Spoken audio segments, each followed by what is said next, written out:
샬롬 샬롬 샬롬. 하나님 사랑합니다. 여러분 주 안에서 사랑합니다. 오늘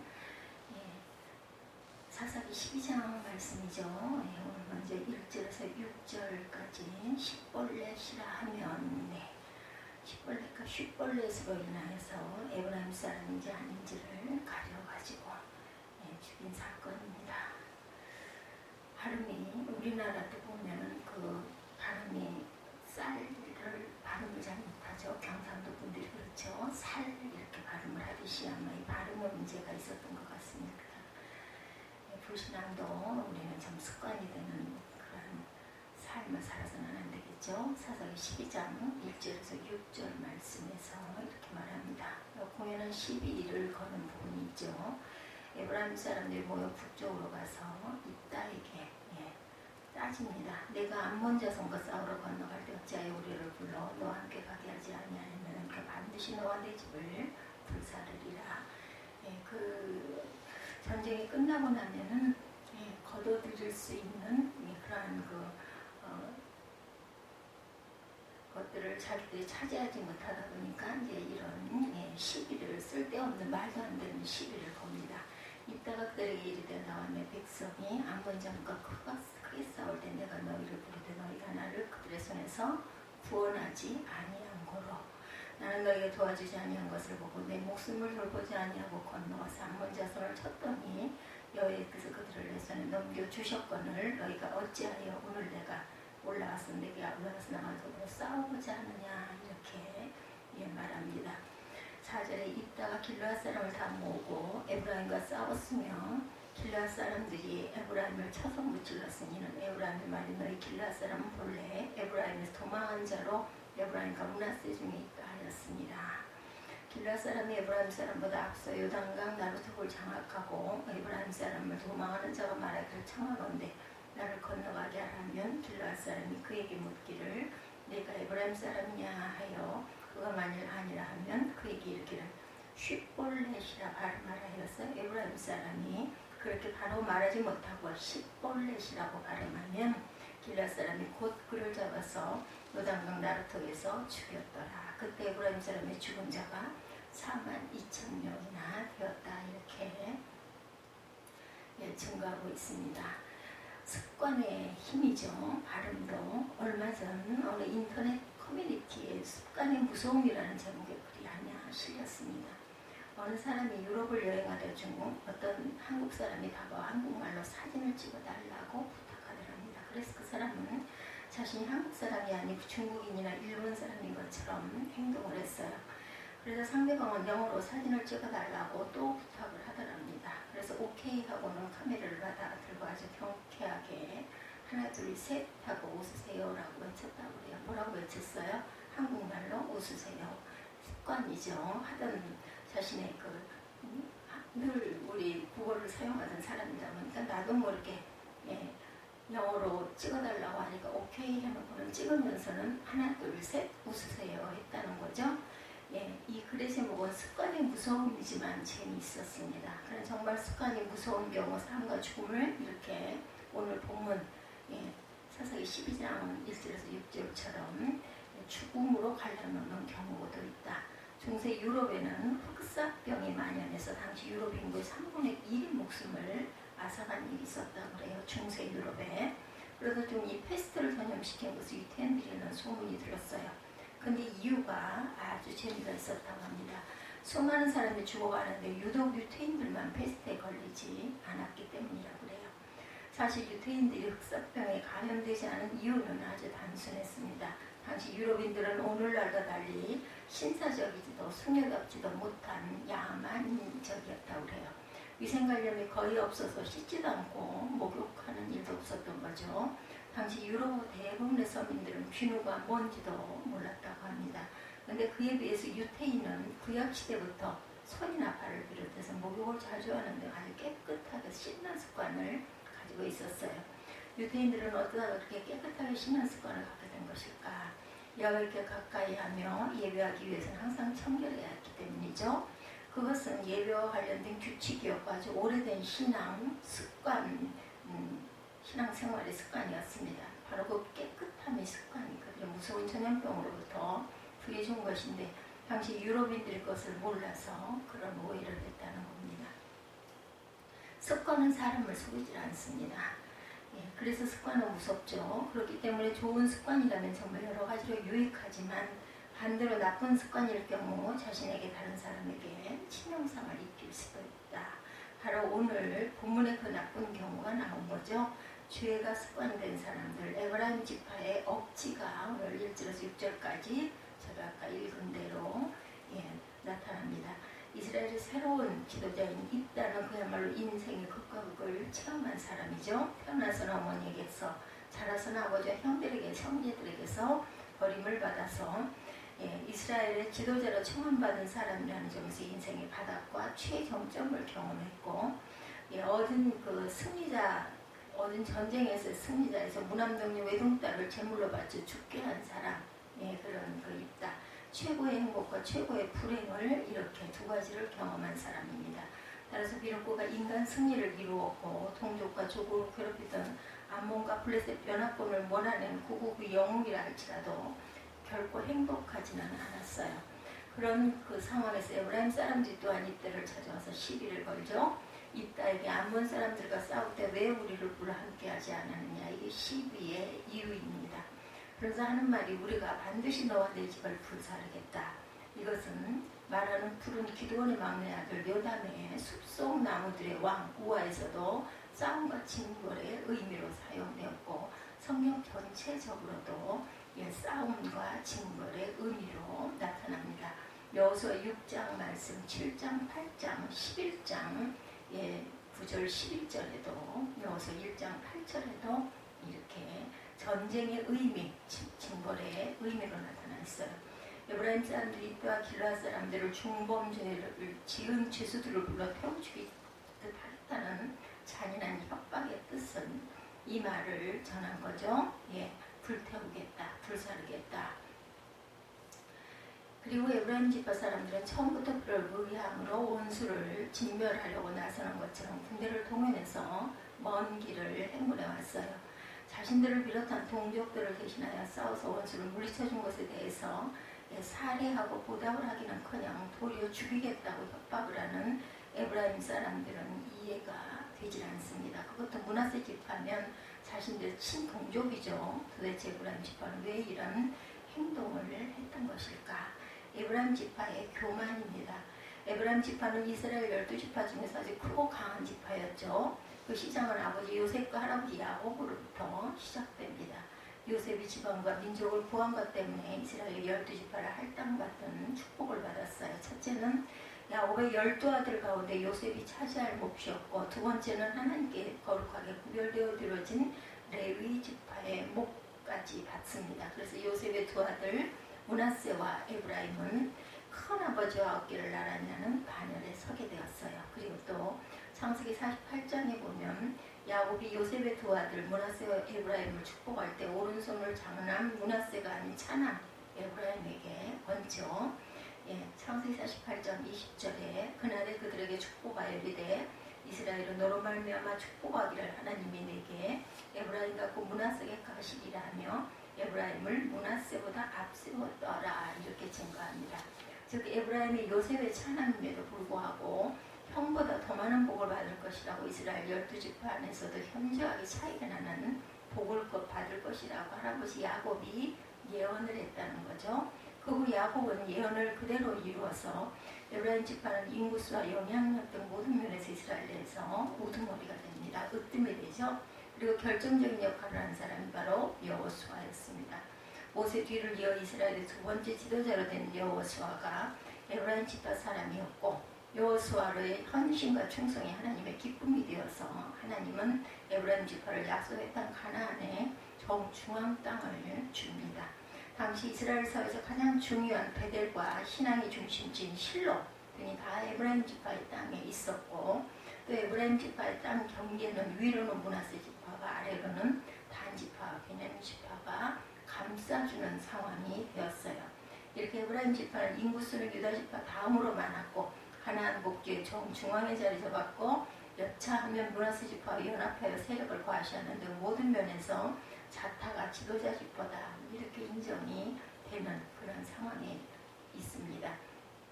그래서 이제 에브라임 지파 사람들에게는 교만이 싹트기 시작하죠.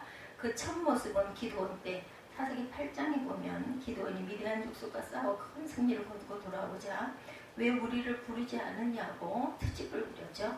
그런 중요한 일은 자기 지파와 미리 상의해야 하고 자기들에게 먼저 도움을 받았어야 한다는 논리를 펼칩니다. 그때 기드온이 말도 안 되는 요구 앞에서 겸손하게 자신을 낮추죠.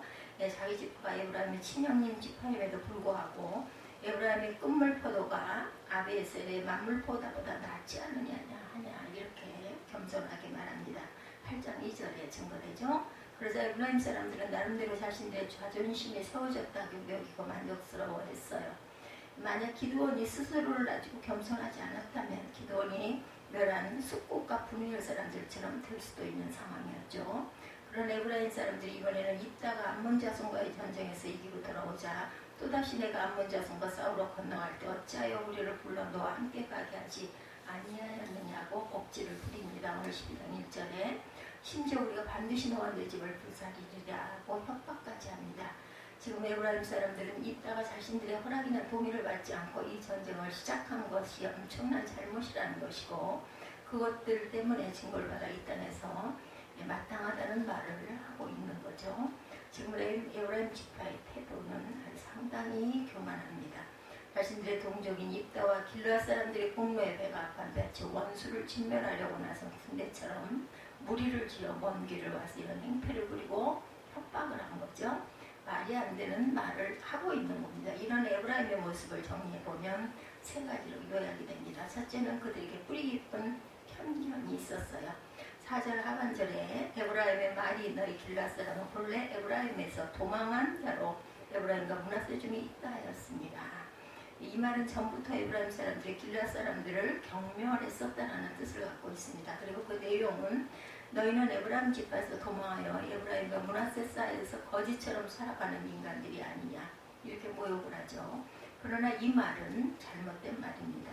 길르앗은 에브라임 지파에 속한 적이 없었고 무엇보다 자신들의 형님인 므낫세 지파의 한 분파였죠. 그런데도 길르앗 사람들을 무시하는 에브라임 사람들의 태도를 보면 결국 그들의 편견은 어떤 면에서는 그 자신들이 자격지심을 갖고 있고 열등감에 사로잡혀 있었던 것을 우리가 알 수가 있습니다.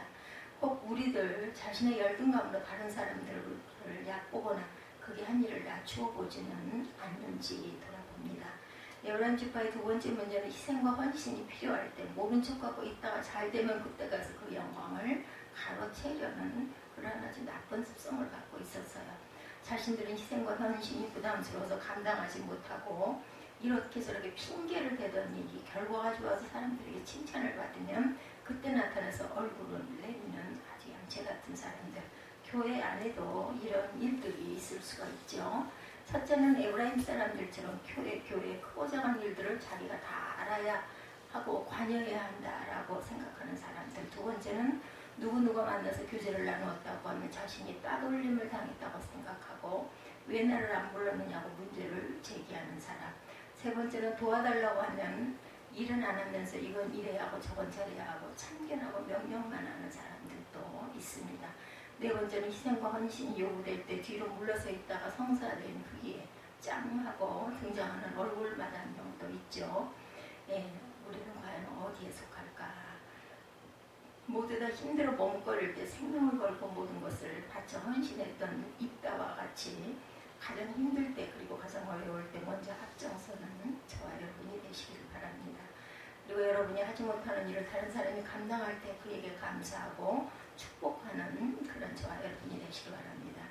에브라임 사람들의 세 번째 문제는 그들의 행동이 반복되고 있다는 점입니다.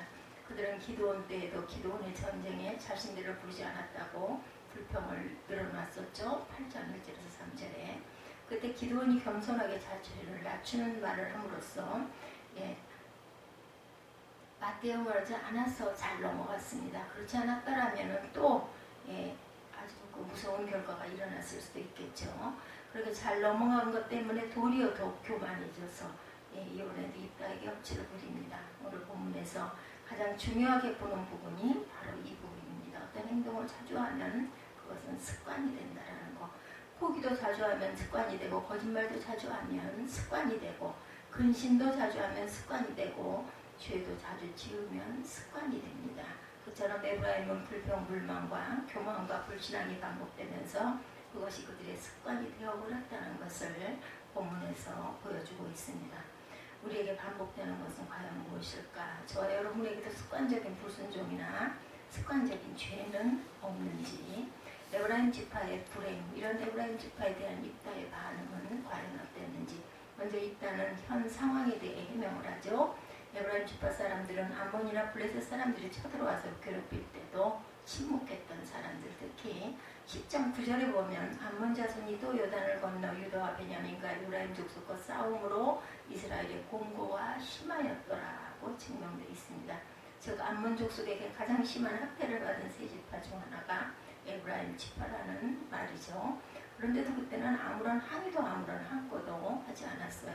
그러다가 입다가 힘들고 어려운 전쟁을 승리하고 들어오자 군대를 일으켜서 심판자가 되어 따지고 있는 거죠. 또 2절에 보면 입다가 나와 내 백성이 암몬 자손과 크게 싸울 때 내가 너희를 부르다 너희가 나를 그들의 손에서 구원하지 아니한 거로 라고 말하죠. 입다가 전투를 벌이기 전 도움을 요청하지 않은 것이 아니라는 겁니다. 그런데도 그들은 그 소리를 못 들은 척 했었어요. 사실 입다는 에브라임 사람들에게 이렇게 장황하게 설명할 필요도 없었던 거죠. 암몬 자손과의 싸움은 암몬 자손에게 가장 많은 피해를 받고 있던 에브라임 지파 등에 의해서 주도되어야 했고, 또 입다가 에브라임 지파에게 도움을 요청하지 않았어도 상관이 없습니다. 암몬 자손을 치는 것이 어디 남의 일, 다른 지파의 일, 그런 또 아니면 입다 자신의 일은 아니었죠. 목마른 자와 샘을 파고 아쉬운 자가 손을 벌리는 것이 당연지사입니다. 어느 모로보나 에브라임이 먼저 나섰어야 했던 일이었던 거죠. 그때는 비겁하게 침묵하고 있고 입다가 도움을 요청할 때는 모른 척하다가 암몬 자손이 물러가자 뻔뻔스럽게 나서 이런 행동을 했던 겁니다. 그런데 입다는 옛날 기도원처럼 순한 사람이 아니었어요. 그가 살아온 세월은 다른 사람들이 쉽게 이해할 수 없는 날들이 많았습니다. 기생 엄마에게 태어났고 그 엄마에게 버림을 받고 나중에는 배다른 형제들에게 버림을 받아가면서 살아온 사람이었기 때문에, 또한 무남동녀 외동딸을 승리의 제물로 바치겠다고 했고 그것을 지켜 이를 악물고 딸의 죽음을 지켜본 그러한 입다입니다. 에브라임 사람들 앞에서 스스로를 낮추어서 에브라임의 기분을 풀어주었던 기드온과는 질적으로 다른 사람이었다는 거죠. 그런 사람이었기 때문에 입다는 에브라임 사람들을 그대로 듣지도 않고 징벌해서 42,000명을 죽여버립니다. 이것이 불신과 그로 인한 어줍잖은 교만으로 행포를 부렸던 에브라임 사람들의 결과입니다. 세 번째, 불신앙이 습관이 되지 않도록 우리는 해야 되겠죠. 조선일보에 칼럼을 쓰던 이규태 씨는 한국 사람이 버려야 할 버릇을 열거했었는데, 그 중에서 몇 개를 보면 공짜 좋아하는 버릇, 서두르는 버릇, 외제 좋아하는 버릇, 신용을 지키지 못하는 버릇, 헐뜯기 좋아하는 버릇, 장애인을 얕보는 버릇, 형식 갖추기를 좋아하는 버릇, 학력에 집착하는 버릇, 남이 하니까 나도 하는 버릇들을, 그런 공감할 만한 이야기들을 했어요. 우리에게는 과연 어떤 버릇이 있습니까? 공짜 좋아하는 버릇, 서두르는 버릇, 외제 좋아하는 버릇, 신용을 지키지 못하는 버릇, 헐뜯기 좋아하는 버릇, 장애인을 얕보는 버릇, 형식 갖추기를 좋아하는 버릇, 학력에 집착하는 버릇, 남이 하니까 나도 하는 버릇. 이 중에서 제가 다시 한번 읽은 것은 그 중에 4개는 몇 개나 있나 한번 본 거예요. 아마 4-5개 정도는 제게도 그런 버릇과 습관이 아주 많지는 않지만 약간씩은 있는 것 같습니다. 우리말에 재벌을 개 못 준다 이런 그 습관이 있죠. 3살 버릇 8까지 간다라는 말도 있습니다. 교육자인 호레이스는 이미 짜여있는 습관은 파손되지 않는다고까지 했어요.